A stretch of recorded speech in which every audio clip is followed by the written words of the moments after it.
I'm ready. Remember to stay within the safe zone. The medical team is helping with the evacuation, so we need to be extra careful this time. Miss, are you sure I shouldn't be the one doing this? I've mastered my arcane skill. I'll be able to protect myself. No. Look at all the files here. They might give you a paper cut. It's an unacceptable risk for our astronaut. Even the slightest abrasion could explode under the pressure of liftoff. No need for concern. We've done the simulations and cross-checked the data thoroughly. To aid in the disk's mental preparation, I even read Madame Lucy's speech and some Laplace essays on the scientification of arcane skills. But... Kiparina.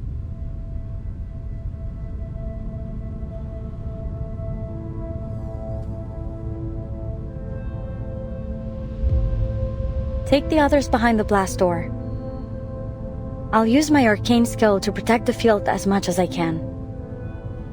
In order to maintain communication, you'll need to stay behind that door, or else the signal will be disrupted. But with my arcane skill, the risk should be minimal. But if something goes wrong, what will you do? I will take care of myself.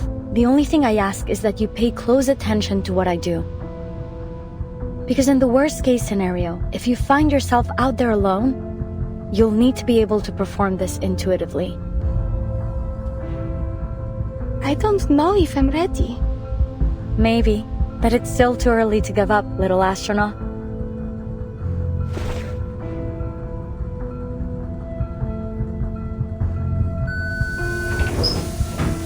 But...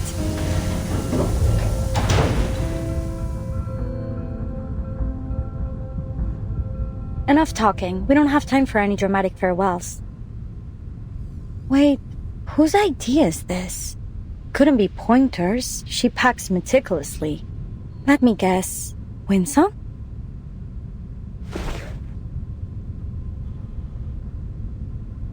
I knew it. How is she gonna get back into the lab?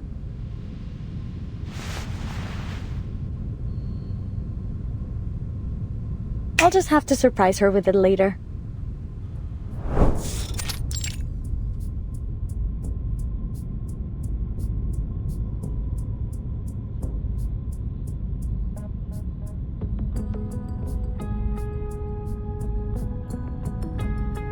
Where would you place their odds? Perhaps more importantly, is there any guarantee the data they collect will elucidate meaningful truths behind the storm? You know as well as I do, Laplace hasn't mastered the art of prediction. We don't offer guarantees. Besides, maybe our demon already knows how this all ends, but I'd rather not. Personally, I hate spoilers. As do I.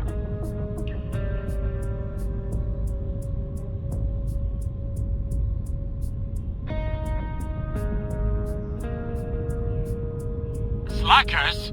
Slackers! Yes, I've found the room. Thank you.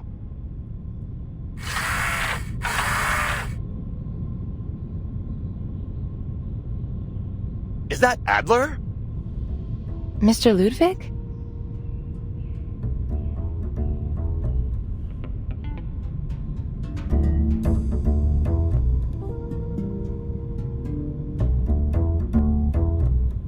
I'm glad to see you're so devoted to our research, and I thank you for your hard work. I'm here to deliver the storm monitor on behalf of Madame Lucy. Given our lack of resources and time, we were forced to modify an existing device to perform as our monitor. It was originally a robotic assistant, something to set daily schedules and work reminders. You already noticed Adler's voice. It's synthetic, of course. His colleagues originally developed this machine for him as a humanitarian gesture. It was trained to mimic his voice, an attempt to keep him social. It ultimately proved ineffective in that role, so now it will serve as our monitor. I understand. Given the circumstances, recycling resources is wise. Though I struggle to see how a robotic assistant could be a humanitarian gesture. Your appreciation is noted, and I supposed you might. In fact, this vacation Madame Lucy sent you on to Plesetsk is a kind of humanitarian gesture on her part. Perhaps she hopes you'll gain a deeper understanding of the term.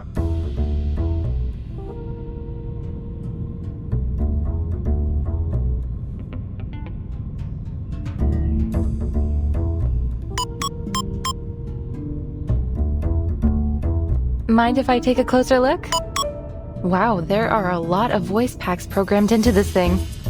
How to temper steel. Madame Lucy's voice, I'd bet.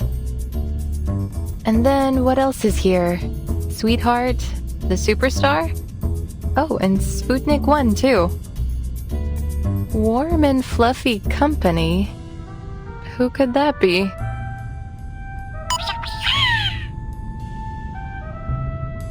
What a waste of time. Why would a monitor need a critter's voice in space? Maybe they just put it in for fun. It could be useful to relieve a little stress. Oh, perfect timing. Hisabeth has entered the testing grounds. Field report. I activated the disk, but it's not working. There must be an error in its incantation. Oh, the indicator is red. So then it must still be accumulating arcane energy. It may be calibrating its position within the range I set. But what about all this excess energy? I worry it might not just transport me, but half the office. Any last words? If you explode, I call dibs on your fish. Have some patience, it's doing something.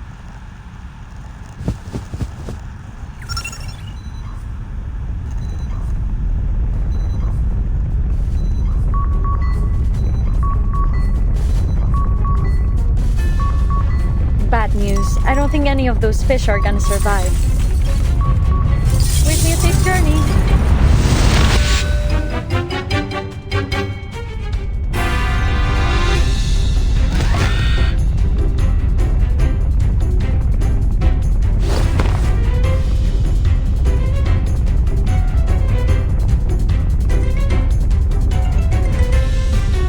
I can hear you brainstorming, Ulrich. It's oddly literal.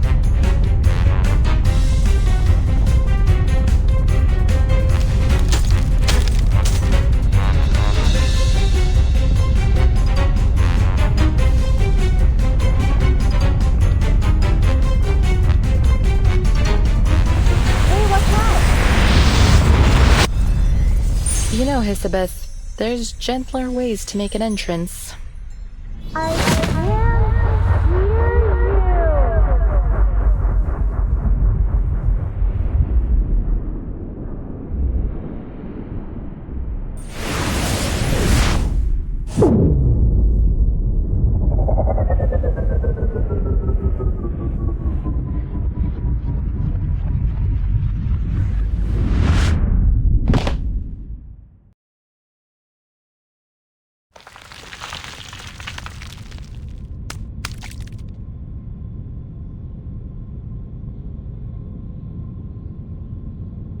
Poor fish. I attempted to turn my aquarium into fireproof ceramic to keep it safe, but it looks like it just made it easier to shatter. Wait!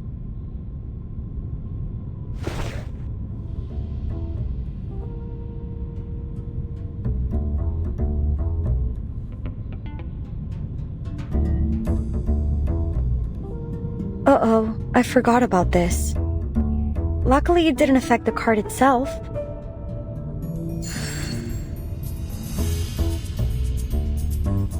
That's a unique design. Thanks. It might make for a nice conversation piece.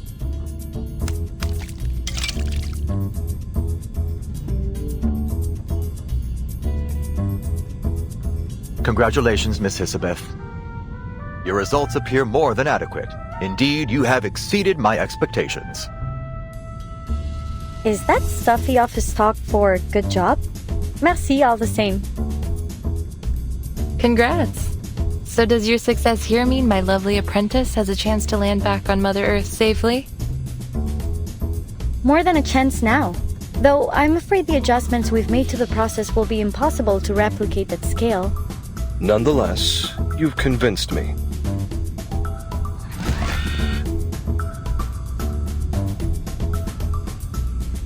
Your application for delayed evacuation is approved.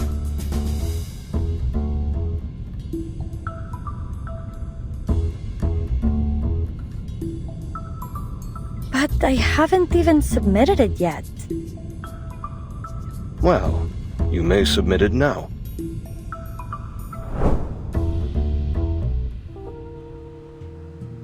So, that's why you're back here with that torn-up application form? I gotta tell you, it's impressive you managed to piece it back together.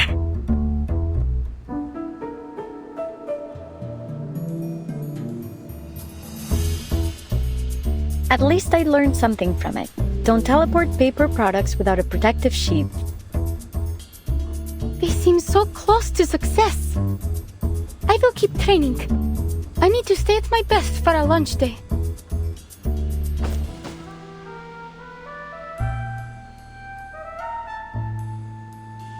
I know. I won't push myself too hard. Thanks, Voyager. We don't have much time left. Remember to rest too while you still can. You should take a day off. Consider it a celebration of our successful experiment. Actually, I believe Miss Isabeth already has plans for me. We still have a lot of work to do.